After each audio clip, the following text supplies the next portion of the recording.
The first time I stood in the throne hall of the Veiled Dominion, I thought the stars themselves had come down to crush me. The ceiling was a living map of galaxies, a great dome of luminous energy woven by architects whose mastery of science blurred into sorcery. Alien nobles, tall, glimmering beings of pale sapphire skin and eyes that shimmered like crystalline fire, lined the steps that rose toward the throne dais. Every gaze cut through me like icy blades, for I was human, the first ever summoned here. And at the center of them all sat Princess Kilira, heir to the Dominion. She rose from her crystalline chair as though the galaxy itself had been sculpted into flesh. Her silken robes caught the light, shifting from violet to gold with every movement. Around her throat burned a collar of plasma jewels that pulsed like living hearts. She studied me with a smirk that told me instantly I was prey. "So," she said, her voice carrying a silvery resonance, "this creature is what the seers spoke of. The man from the forgotten world. He looks scarcely evolved.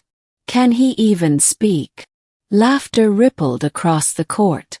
Nobles whispered cruelly in their musical tongue, mocking, echoing Kilira's disdain. My fists clenched, but I held my ground. "I can speak," I said evenly. "And I didn't come here to be your entertainment." A hush fell over the chamber. The boldness of my tone startled even Kilira. Then her lips curled into mockery once more. "Amusing. You bark like a pet who thinks itself noble." The nobles roared with laughter again, and though the humiliation burned, I refused to bow my head.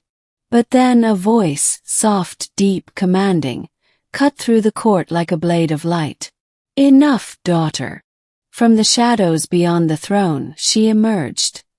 Queen Illustra of the Veiled Dominion.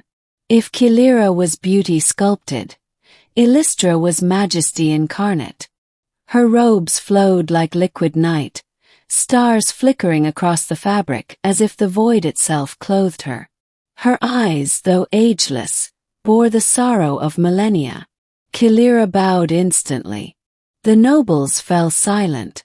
The queen's gaze lingered on me, piercing but strangely tender. And when she spoke, her words were a thunderbolt that shattered every sneer, every murmur, every mocking breath in that chamber. "He is not a pet. He is not beneath you. He is your sire." Gasps echoed across the hall. Kilira's mocking smile collapsed into disbelief. "What?" the princess whispered, trembling. But the queen's eyes never left mine. "The truth, long buried, must rise. For he is the one who gave you life." The buried truth. The court descended into chaos. Nobles shouted protests, their voices clashing like metal storms. Kilira's face, once composed and imperious, now twisted with fury and horror. "You lie," she cried. "This thing cannot be my father. He is human, filthy, primitive. My sire was a noble warrior of the Veil, a general of renown." Queen Illustra's voice broke no argument. "No. What you were told was a shield, a story forged to protect you from what you were not yet ready to hear. This man, this human, is the one whose essence flows through your veins. He is the progenitor of your line." The princess staggered back, as though the dais beneath her had fractured. Her eyes, once cruel with amusement, now burned with confusion and betrayal. I too could barely breathe. Her sire. My mind reeled. It began 12 years ago, though for Illustra, centuries of temporal dilation had passed. She told it then before the entire hall. A stranded human pilot, myself, rescued from the wreckage of a collapsed wormhole. A human body ravaged by cosmic radiation, on the brink of death. Illustra, still young then, had secretly carried out an experiment forbidden by her council, binding alien genetics with human essence. A desperate attempt to preserve a dying species, my own. From that act came Kilira, a hybrid child, concealed behind the lie of noble Vale lineage. The princess' hands trembled as she listened, her entire identity fracturing with every word. No, no, this is falsehood. Kilira's voice cracked. How could I be the spawn of such a frail, pitiful being? Her eyes cut into me with venom, but I saw the fear trembling beneath her anger. I spoke then, though my voice was heavy. Because your mother chose life over extinction. Because even the frail can give rise to strength.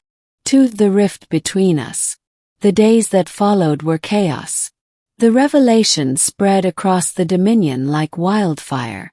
Some nobles sneered that their future queen was tainted with human blood. Others whispered that her hybrid nature explained her unmatched gifts. Her ability to bend plasma, her resonance with cosmic energies unknown even to the Vale. Kilira herself avoided me, seething, humiliated. Yet the court demanded proof. I was brought into her presence again and again, subjected to genetic scans and tests. Each one confirmed the queen's truth. Still, Kilira lashed at me with venom. You ruined me, she spat one evening, cornering me in the crystal gardens. Because of you, my court questions my right to rule. Because of you, they whisper abomination behind closed doors. Her hatred was sharp, but I saw in her eyes a flicker of something else, fear. Fear that she truly did not belong. I never asked to be your father, I told her. But I won't deny what's true. You are not lesser for it. You are greater, because you carry two worlds inside you. She turned away with a bitter laugh. Spare me your feeble human wisdom. And yet, though she mocked, I noticed how her hands trembled, how her gaze lingered too long on her own reflection in the crystalline pools. 3. The storm of war. The revelation shook more than Kilira's identity. Shook the dominion itself. The noble houses, always restless beneath Illistra's rule, saw opportunity in scandal. They rallied under General Vathar, the man once believed to be Kilira's sire, now furious at the humiliation. To him, Kilira was a fraud, unfit to inherit the Dominion's throne. Whispers turned to rebellion. Fleets moved across the stars. Civil war brewed. And at the heart of it all, Kilira stood, torn between hatred of her truth and the undeniable power that truth gave her.